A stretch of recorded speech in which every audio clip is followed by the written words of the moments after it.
From the beginning, I have repeatedly condemned the horrific 7 October terror attacks by Hamas, but nothing can justify the explosion of death and destruction since.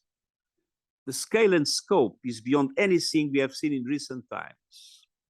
I cannot explain the level of indifference and inaction we see by too many in the international community. The lack of compassion, the lack of truth, the lack of humanity. Our own heroic staff continue to serve in unimaginable conditions.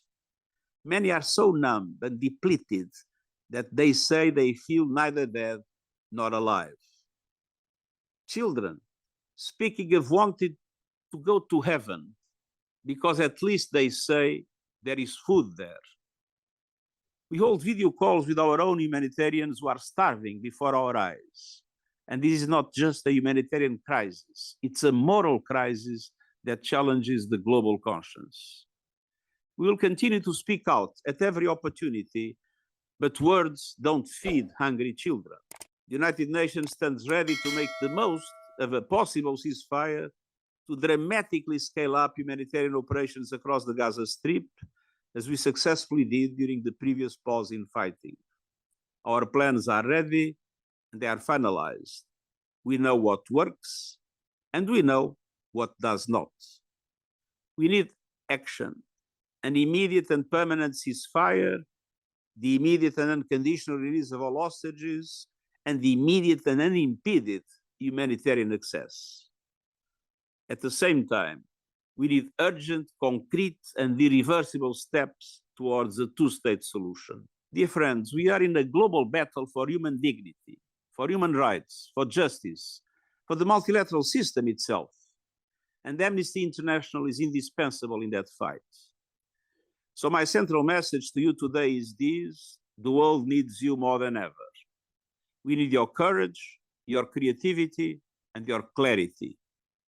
We need your movements, rooted in communities and rising from the ground up, making it clear that leaders cannot turn a blind eye to their obligations. And yes, we need what you've called troublemaking, the kind that challenges complacency and inaction, that exposes injustice, that drives lasting change. We must right these wrongs.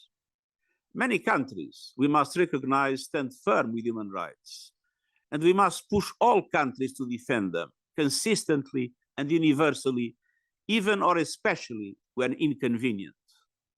We must urge them to protect and strengthen the international human rights system, and we must demand accountability for human rights violations without fear or favor, and insist that countries honor commitments in the Pact of the Future to protect civic space and uphold human rights and gender equality.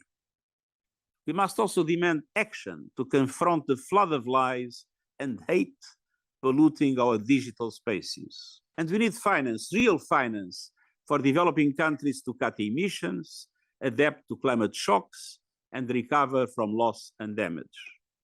We must push governments to provide the funds they have pledged, and explore new sources of finance, including putting an effective price on carbon and establishing solidarity levies on polluting sectors and industries.